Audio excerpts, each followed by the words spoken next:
नमस्कार। गपशप, कानाफूसी और चर्चाओं पर आधारित हमारे इस खास कार्यक्रम में आपका स्वागत है। तो चलिए शुरू करते हैं पावर सेंटर।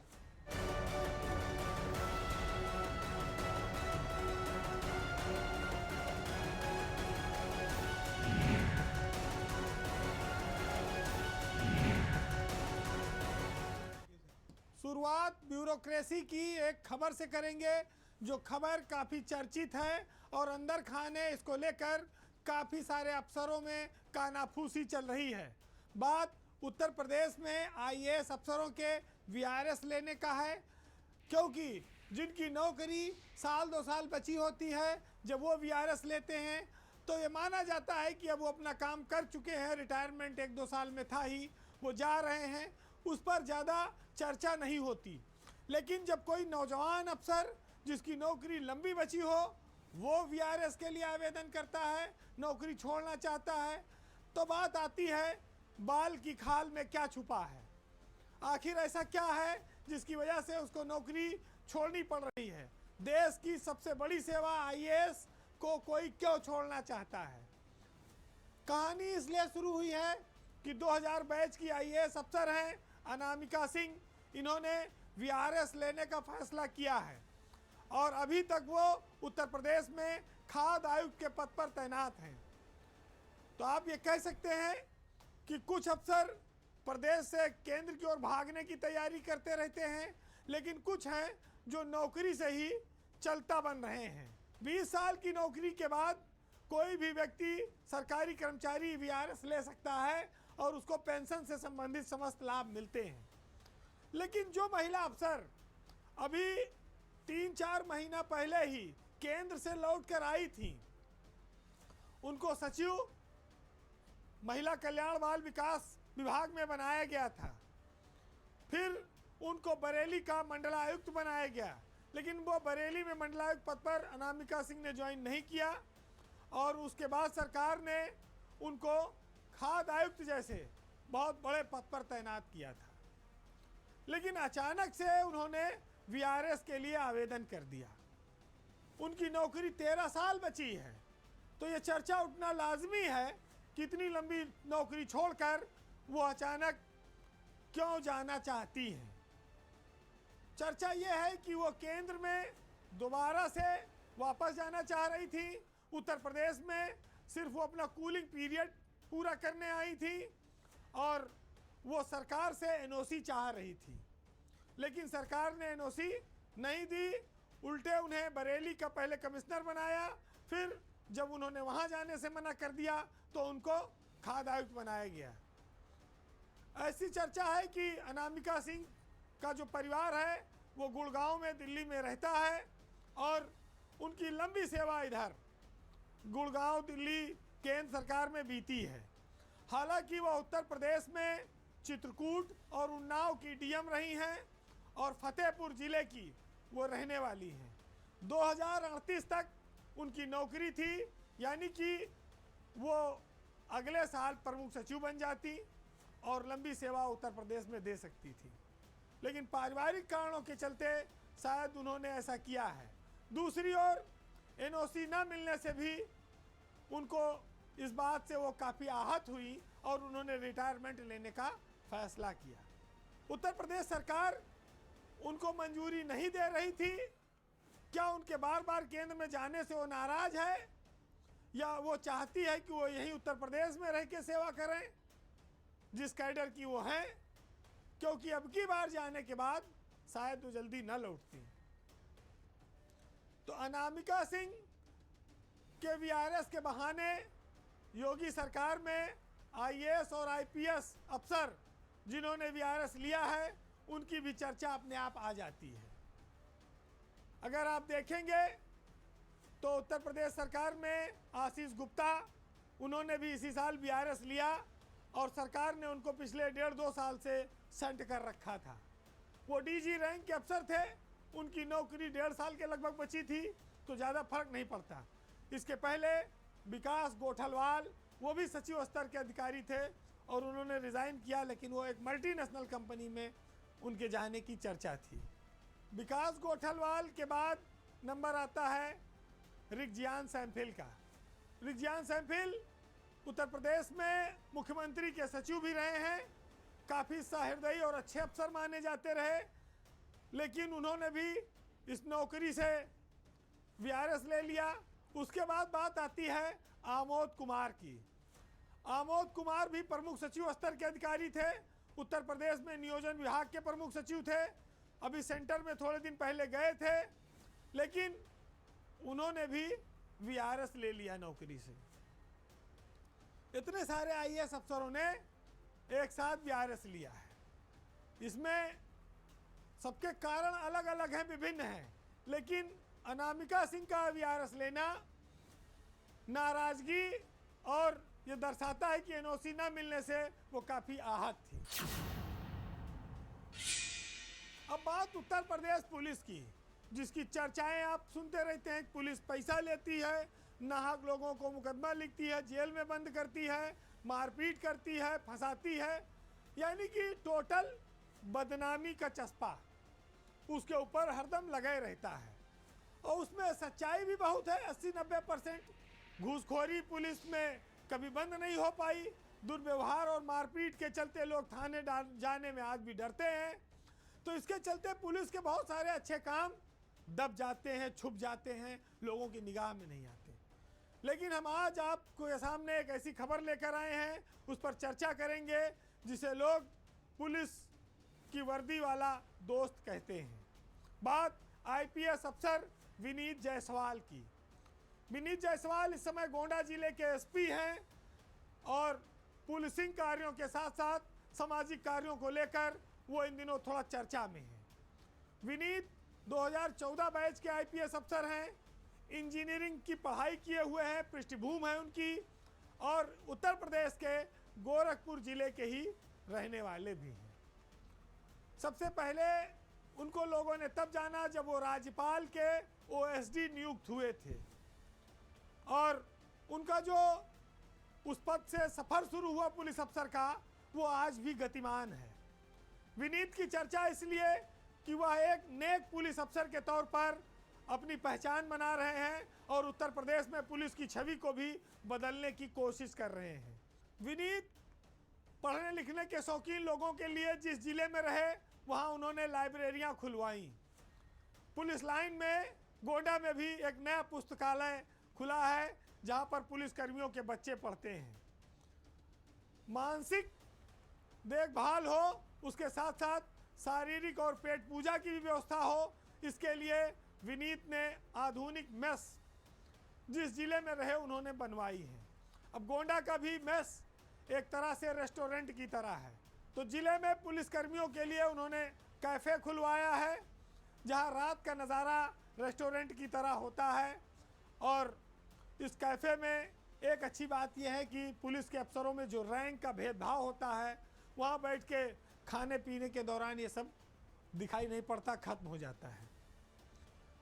विनीत जायसवाल ने एक काम और अच्छा कर रखा है कि पुलिस कर्मियों, उनके स्टाफ में जिनका जन्मदिन होता है, पुलिस परिवार में किसी नए बच्चे का जन्म होता है, तो उसको वो बाकायदा सम्मानित करते हैं, पुरस्कृत करते हैं, अपने स्टाफ के कर्मचारियों का जन्मदिन धूमधाम से मनाते हैं। इन सबसे ज़्यादा बड़ा काम विनीत जायसवाल ने तब किया जब गोंडा जिले में उमरी बेगमगंज थाने में एक डकैती पड़ गई और उस डकैती में एक व्यक्ति की हत्या हो गई। डकैतों ने हत्या करने के साथ साथ घर के सारे सामान लूट लिए। उस घर में उस बेटी की कुछ दिनों में शादी होने वाली थी। डकैतों ने पैसे और जेवर भी लूट लिए। लड़की के भाई शिवदीन की हत्या कर दी गई। उस समय शादी में 1 सप्ताह का समय बचा था, लेकिन विनीत जायसवाल ने इस शादी को खुद कराने का संकल्प लिया, क्योंकि जब पिता और भाई दोनों नहीं रहे तो एक एसपी ने आगे बढ़कर उस बेटी का कन्यादान किया और पुलिस की देखरेख में बहुत भव्य आयोजन धूमधाम से वो शादी कराई। शादी के साथ ही 10 दिनों के भीतर मुठभेड़ में सोनू पासी नाम के अपराधी को मार गिराया, यानी कि इनकाउंटर, हाफ नहीं पेचकस वाला, सीधे गोली। तो खून का बदला खून, भाई की हत्या करके हत्यारे भागे थे। जो उसमें से मुख्य हत्यारा था उसको पुलिस की गोली से ऊपर पहुंचा दिया गया। विनीत ने उस बहन की शादी तो धूमधाम से कराई ही, उस परिवार के कलेजे को ठंडक भी पहुंचाई, इंसाफ भी दिलाया, कानून का राज भी कायम कराया। विनीत इस काम में अकेले नहीं हैं। सामाजिक कार्यों में उनकी पत्नी तन्वी भी पूरी जिम्मेदारी के साथ ये काम करती हैं और उस बेटी के घर शादी के दौरान वो पूरे समय जमी रही। विनीत जायसवाल अपने परिवार के साथ होली, दिवाली, जन्मदिन के त्यौहार अनाथ आश्रम में मनाते हैं। वहाँ पर गरीब अमीर, अधिकारी और अनाथ के बीच का भेद खत्म हो जाता है। इससे यह साफ होता है कि वो एक संवेदनशील अफसर है। एसपी ऐसा होना चाहिए कि उसके दरवाजे 24 घंटे आम जनमानस की परेशानियों के लिए खुले रहने चाहिए। जिले में कप्तान साहब 11 बजे दफ्तर में बैठते हैं, 2 बजे 1:30 बजे उठ जाते हैं, फिर आप अगले दिन उनसे मिल सकते हैं। इस तरह की पुलिसिंग करने वाले अफसर अपने मुंह मियां मिट्ठू तो हो सकते हैं, लेकिन जनता में तारीफ वही व्यक्ति पाता है जो लगातार जनता के लिए उपलब्ध रहता है, उसके दुख दर्द को समझता है। तो विनीत जायसवाल और उनकी पत्नी के जो ये सराहनीय काम है, ये आम जनमानस के सामने आने चाहिए। मुख्यमंत्री योगी आदित्यनाथ की सरकार में ऐसे अफसर भी हैं जो संवेदनाओं से लबरेज हैं, जो गरीबों के दुख दर्द को अपना मानकर उनके साथ काम करते हैं। शायद ऐसे ही लोगों की, ऐसे ही अफसरों की सबसे ज़्यादा ज़रूरत है।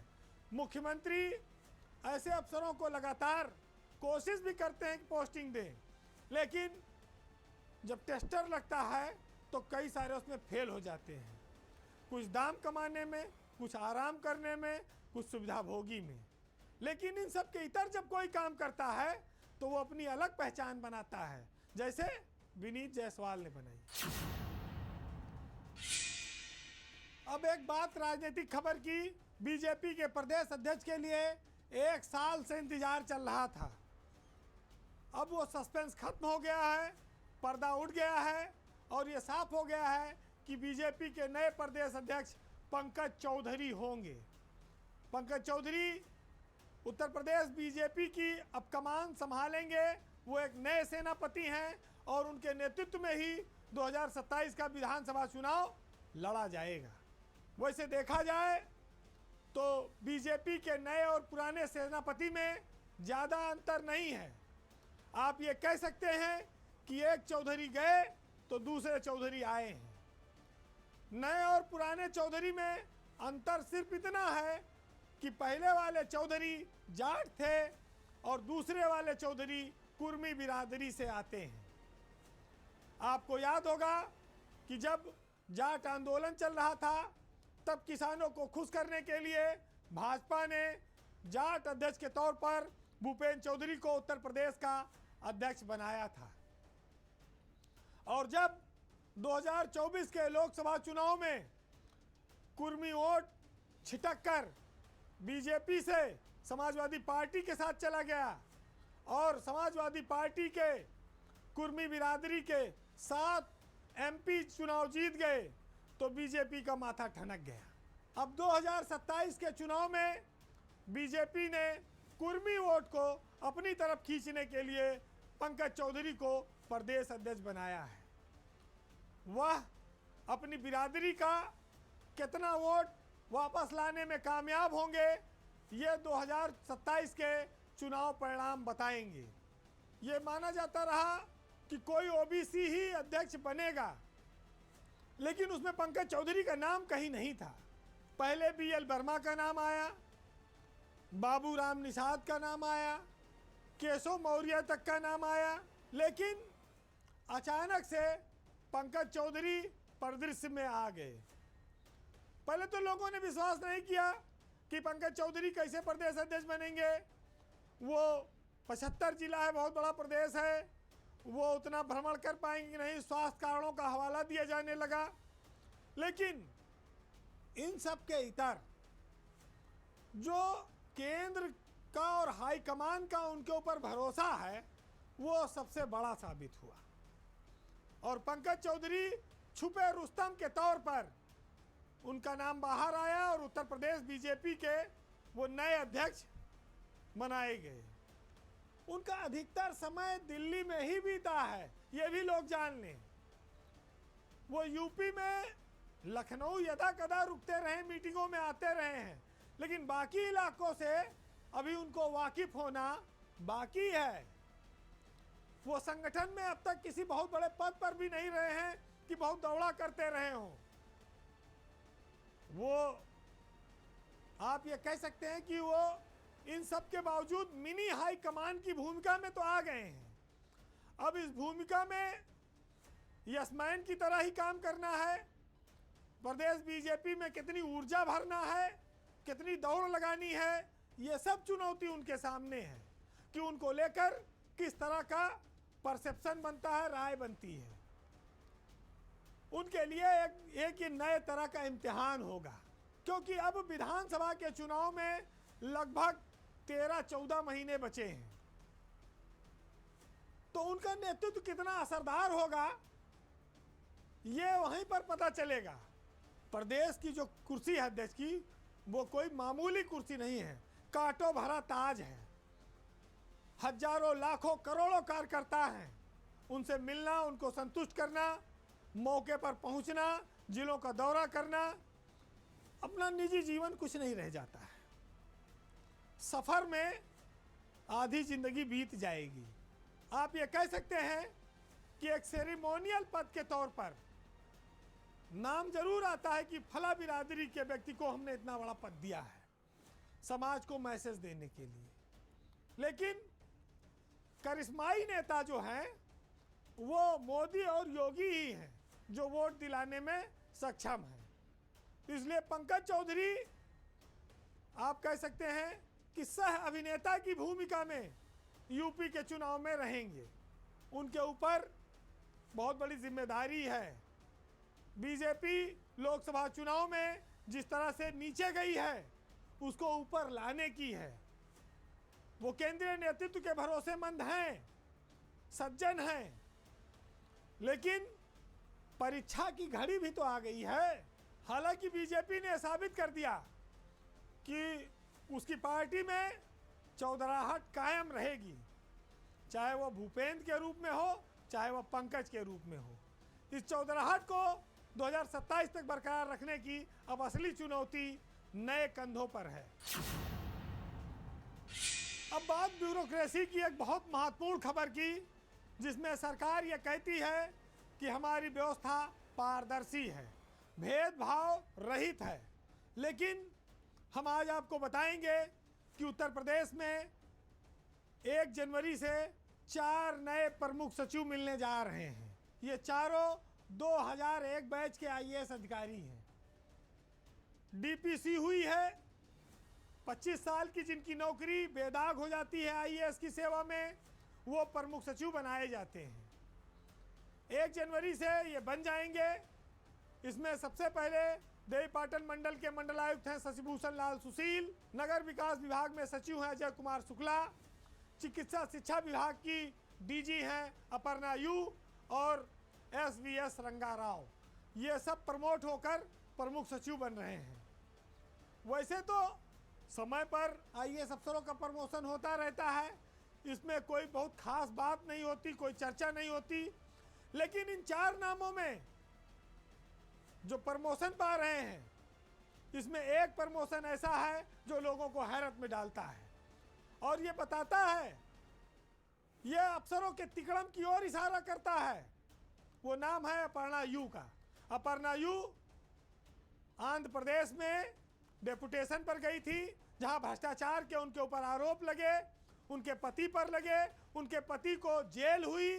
अपर्णा यू को हाई कोर्ट से जमानत लेनी पड़ी, वो जमानत पर हैं और उत्तर प्रदेश में डीजी मेडिकल हेल्थ बनी हुई हैं। इतना ही नहीं, बिजली विभाग में जब वो एमडी थी तो एक पीएफ घोटाला हुआ। उस पीएफ घोटाले में सीबीआई जांच के आदेश हो रखे हैं और उसमें तत्कालीन एमडी को जेल जाना पड़ा था। प्रमुख सचिव आलोक कुमार और अपर्णा यू, इन दोनों से सीबीआई ने पूछताछ की। ये दोनों सीबीआई की जांच में घिरे हुए हैं। तो सरकार में जब डीपीसी हुई तो 25 साल की जो सर्विस है वो बेदाग कैसे हुई? जब आंध्र प्रदेश में गिरफ्तारी से बचने के लिए पहले से ले रखा है अरेस्ट स्टे, यूपी में सीबीआई जांच फेस कर रही है, ऐसे में उस अधिकारी को प्रमुख सचिव पद पर प्रमोशन कैसे दिया जा रहा है? ये बहुत हैरत की बात है। क्या किसी एक अफसर के लिए प्रदेश में उल्टी गंगा बहाई जाएगी? मुख्य सचिव एसपी गोयल की अध्यक्षता में डीपीसी हो चुकी है, प्रमोशन के आदेश भी जारी हो गए हैं, लेकिन इसी तरह के एक मामले में के धनलक्ष्मी को सरकार ने पिछले साल प्रमोशन नहीं दिया। आज तक वो सचिव बनी हुई हैं, उनसे जूनियर प्रमुख सचिव बन गई, वो प्रमुख सचिव नहीं बन पाई। ऐसा भेदभाव क्यों हुआ? जब एक तरह के आरोप हैं तो दो तरह की कार्रवाई क्यों? एक पर रहम, एक पर सितम। ब्यूरोक्रेसी में यह खबर बहुत चर्चा का विषय बनी हुई है। गिरफ्तारी से बचने के लिए हाईकोर्ट की शरण में है और यहां पर कहा जा रहा है कि सर्विस बेदाग है, इसलिए इनको प्रमोशन दिया जा रहा है। तो भैया, धनलक्ष्मी ने कौन सा घोटाला कर दिया था? कौन से कोर्ट से उनको जेल भेजी जो उनको नहीं दिया गया? मुख्य सचिव की कमेटी आखिर अफसरों के मामले में ऐसा भेदभाव क्यों करती है? वो उनके कैरेक्टर रोल को कैसे देखती है? वो उनके एसीआर को कैसे चेक करती है? ये बहुत बड़ा सवाल खड़ा करता है अपर्णा यू का प्रमोशन।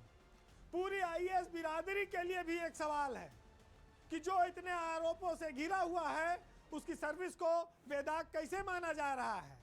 जो सरकार भ्रष्टाचार के खिलाफ जीरो टॉलरेंस की बात करती है, उसमें ही एक सचिव स्तर का अधिकारी कई आरोपों से घिरा होने के बाद प्रमोशन पा रहा है, तो यह कैसा जीरो टॉलरेंस है? यह अफसरों की बाजीगरी को दर्शाता है। ये अफसर सरकार के संकल्प को झुठला रहे हैं। जब सरकार कार्रवाई करे और कहती है कि ये नजीर बनेगी, तो वो नजीर का खाली एक आदमी पे लागू करने के लिए है कि वो सबके लिए है? और अगर सबके लिए है तो फिर अपर्णा यू के लिए क्यों नहीं है? तो फिर तो बात वही आ गई कि जो हमको है पसंद वही बात करेंगे, यानी कि पिक एंड चूज करेंगे। वैसे हमारे देश में हमेशा से चलन रहा है कि जिसका नुकसान करना हो उसको एक हाथ का ककरी 9 हाथ के बिया बता दो, और जिसका फायदा करना हो उसके तमाम गलत कामों पे पर्दा डाल के उसको ईमानदार बता दो, उसको बता दो कामकाजी बता दो, प्रतिभाशाली बता दो। अब यहाँ पर यही कहिए कि देख तेरे संसार की हालत क्या हो गई भगवान। फिलहाल आज के पावर सेंटर में इतना ही। जाते जाते तमाम सारी कड़वी बातें होती रहती हैं, लेकिन कुछ तरक्की की बातें, प्रेम मोहब्बत की बातें भी समाज में चलती रहनी चाहिए। आज हम मंजर भोपाली साहब के एक बहुत ही हसीन शेर के साथ आपको छोड़ जाएंगे, सुनिएगा और आनंद लीजिएगा कि थी वो रफ्तार कि लम्हों में खला तक पहुँचे और तुम गए चांद तलक, हम तो खुदा तक पहुँचे।